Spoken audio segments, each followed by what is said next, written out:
In the past few months, we've seen the NBA owners actually addressing a few situations they kind of wanted to deal with. The player movement and also the players resting. And at some point as NBA fans, we understood that all these things, after a certain time, they were going to wind down. It was pretty much the end because these players can only finesse these billionaire owners for so long because they found clever ways to institute a 65-game rule, then institute team punishments, which the CBA could do nothing about. So if the owners punished the teams for resting the Players Association could not even get involved. So those two policies combined, the 65-game rule and the team punishment for resting players, is definitely going to force stars to be on the court to present a better TV product to their partners. And remember, that 65-game rule, that number is not out of nowhere because 65 games is the exact number of games the superstar players need to play in order to qualify for all NBA team selections. And them making those selections instantly triggered them to get Supermax deals. So all these things tend to tie in together. So right there, the owners address the players not actually playing in these games.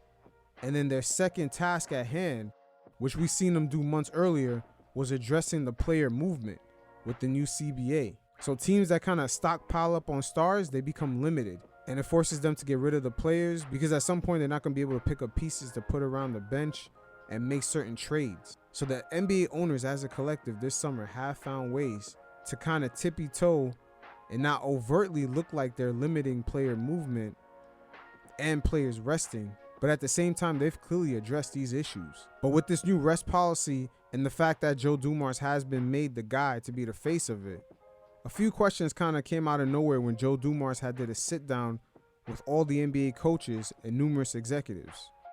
Let's refer to the chat GBT. Not only has Dumars suggested scientific data no longer supports load management, but also he has said the league wants to reestablish a culture where every player should want to play 82 games.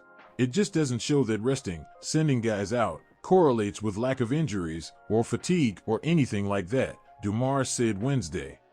Now, isn't that quite convenient that the data no longer suggests load management works at a time when you're just about to sit down with your TV partners to negotiate those billion-dollar deals? That is a very convenient time for load management not to work. But an NBA executive named Evan Walsh got straight to the point and really let you know what this resting policy is really all about. Let's go back to ChatGPT. We don't need our TV partners to tell us that when teams sit players and when players don't try at an all-star game that makes for worse competition, Evan Walsh, the NBA's executive vice president of basketball strategy, said on Wednesday. It's incredibly obvious to us, and ultimately we're trying to serve fans. Yes, it's the case that because we're negotiating TV deals in the next year or two here, it takes on even greater importance because we're in the middle of those conversations. But we can self-identify that these were issues that needed addressing independent of any outside influence. So as we can see, the terminology they use is very careful. How they always imply in the middle of their sentences after they talk about their negotiations with their TV partners that's up and coming, they also refer to serving fans at the same time. This is what the fans want to see.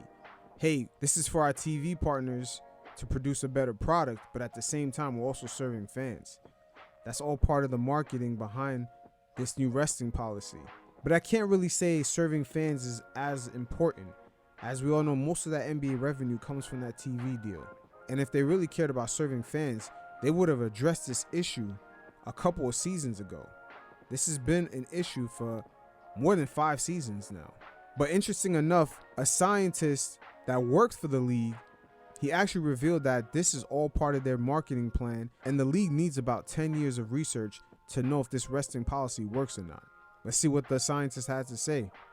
The science tied to load management isn't proven yet, in either direction. If we're all waiting for this to be evidence-based and for the science to support it, we'll be doing it 10 years from now, the former sports science director said. That's how long it takes to get our research. And then the next research paper disproves it. So in elite sports, we're early adopters. We can't wait for science and research. We can use the concepts of base science and apply them. But if we wait for evidence, we've missed. We're fired because we haven't stayed ahead of the curve. So me personally, I'm not so much into science, But this former science director here that used to work for the league is basically saying that if they wait for the research, that they're going to be too late, and that the league should have been hired guys to look into load management since, like, I guess the 90s, the 2000s, and then they should implement it in the next decade. And at the same time, they should already be looking ahead for 10 years in the future to start implementing other data collection and other types of concepts. So either way, the league is always going to be behind, especially now. It seems like they just canceled the research overall. And we've seen during the pandemic how a lot of people had issues with taking the jab because, of course, they need a couple years of research. They can't just kind of find a formula to something and just start giving everybody a jab.